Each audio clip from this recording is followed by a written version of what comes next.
अस्सलामुअलैकुम, आप देख रहे हैं अलिफ शोबिज़ सीक्रेट्स। आज की इस वीडियो में मैं बात करने जा रही हूँ शहरयार मुनव्वर की हसीन बहन के बारे में। उनकी बहन तो अनुष्का शर्मा की डिटो कॉपी निकली। आप भी देखेंगे तो कंफ्यूज ज़रूर हो जाएंगे। आइए जानते हैं मुकम्मल डिटेल्स। उससे पहले अगर आप मेरे चैनल अलिफ शोबिज़ सीक्रेट्स पर नए हैं तो मेरे चैनल को ज़रूर सब्सक्राइब कर लें।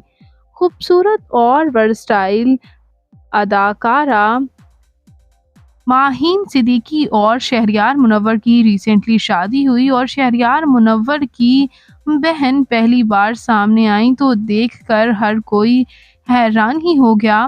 जी हाँ व्यूअर्स, यहाँ पर हम बात करते चलें शहरयार मुनव्वर की बहन की, तो आप स्क्रीन पर देख सकते हैं ये हैं शहरयार मुनव्वर की बहन, जो कि बिल्कुल ऐसे लगता है अनुष्का शर्मा ही हों, क्योंकि उनके लुक्स ही इतने ज़्यादा मैच होते हैं कि देखकर अंदाज़ा लगाना ही मुश्किल है।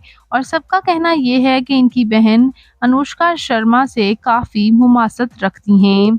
आप इन तस्वीर से देखकर अंदाज़ा लगा सकते हैं, क्या आपको भी ऐसा लग रहा है कि शहरयार मुनव्वर की बहन अनुष्का शर्मा से काफ़ी मुमासत रखती हैं? तो कमेंट्स में ज़रूर एक कमेंट कीजिएगा कि सेम सेम। और अगर आपको लगता है कि ये इनकी लुक्स उनसे नहीं मैच होती तो तब भी कमेंट्स में ज़रूर बताइएगा। और मज़ीद इंटरेस्टिंग वीडियोस के लिए मेरे चैनल अलिफ शोबिज़ सीक्रेट्स को ज़रूर सब्सक्राइब कर लें। अल्लाह निगहबान।